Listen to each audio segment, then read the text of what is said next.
Hey folks, for several weeks now I've had a stanza from an ancient poem rattling through my head. It is an unpleasant poem, but its relevance is strong enough that I feel I really must share it. And then I'll relate why I find it so relevant. And no, it's not from the Bible. It, in fact, predates the New Testament writings by at least a century.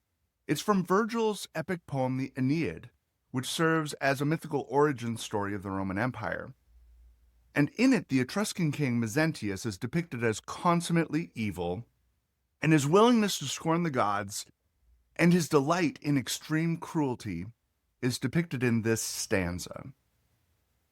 The living and the dead, at his command, were coupled face to face and hand to hand, till choked with stench in loath'd embraces tied, the ling'ring wretches pined away and died. I actually looked into this, and to my relief, I failed to find any historical evidence that this method of execution was ever actually used. But the idea of binding a living person to a corpse until the infecting decay kills the living is indeed gruesome. It's possible that you've heard this poem before, as it's sometimes used to illustrate Paul's lamentation of his sinfulness in Romans 7. "Who will save me from this body of death?" he cries. It's been on my mind, however, because it illustrates perfectly the way that conservative Christians have bound themselves to Donald Trump, white conservative Christians. Despite being the epitome of moral rot, bluster, and deceit, the evangelical wing of Christianity has exalted him to the highest office in the land and largely celebrated as Congress surrenders its power to him for the sake of purging the nation of minority immigrants. And now we discover that he is plastered throughout the Epstein files with his name mentioned not only 38,000 times in the redacted files, but potentially more than 1,000,000 times, according to Representative Jamie Raskin, who was given access to the mostly unredacted 3 million pages. It's well established and truly beyond debate that Trump is guilty of 34 felony counts of fraud.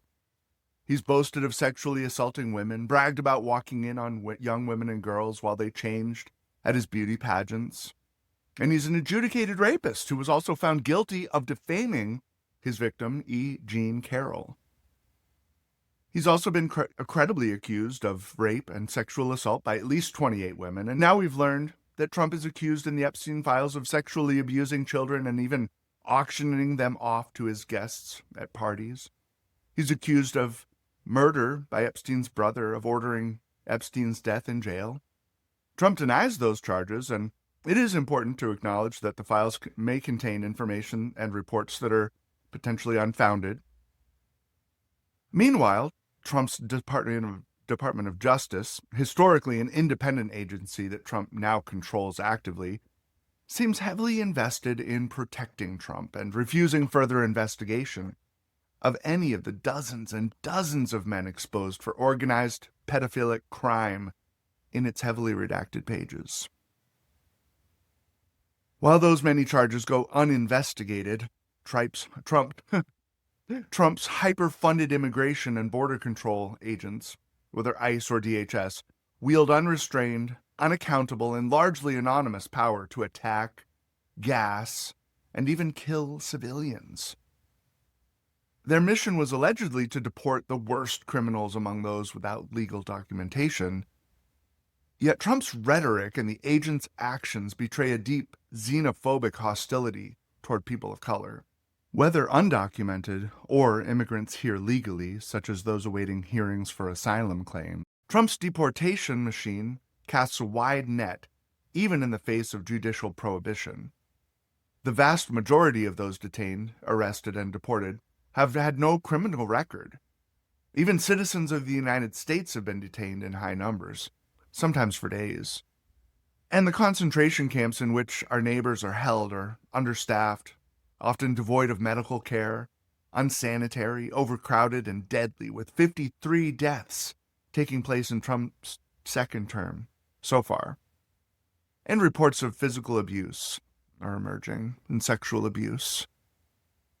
Detainees are often abducted without a judicial warrant and are seldom provided with legal representation, and their constitutional right to due process is cast aside. And while Trump's waning popularity is thankfully near an all-time record low, evangelicals and white conservatives seem largely unmoved in their support. So I can't help but think of this poem. And with my apologies, I hope it will resonate through your head as well, that white evangelicals have tied themselves to a corpse, a moral corpse of rotting filth, and it's going to kill them. Frankly, it's going to kill us all, potentially. I tend to be an optimist in general, though I have a sense of what Joseph R. Winters calls a, quote, hope draped in black. I hope that Trump won't end up destroying America and democracy the way he's trying to do. I pray that we will manage to stop him in the 2026 midterms and that justice could be served against him. That's far from assured. And even that won't heal all the harm he's done or stop his enablers from continuing his carcinogenic legacy. I'm scared, and I know many of you are too. And that's okay. Hopefully we gather together and we develop our work of resistance. But I hope this poem resonates through your head and your mind. For those who care about the church, I hope this poem will serve as a prophetic critique. And if you do support Trump, I hope that you would consider the possibility that in your support, you are lashing yourself to a rotting corpse at your great peril and the peril of the world. The living and the dead at his command were coupled face to face and hand to hand, till choked with stench in loathed embraces tied, the ling'ring wretches pined away and died. I have another blog I posted perhaps a year ago at this point, and in it I suggest that white conservative Christians have, in a sense, killed God. And I link that idea to the idea that God is dead and no one cares from a Trent Reznor song, 9 Inch Nails. And to the idea that God is dead and we have killed him from Nietzsche. I'll post that below so you can consult that if you haven't seen it. But in the hope that it might foster some insight or prove helpful in some way.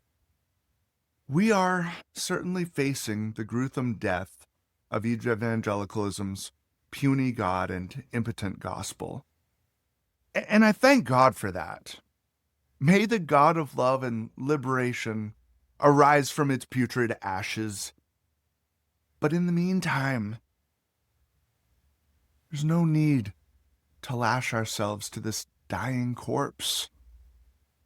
I plead with you, let's not die like this. Let's not die like this.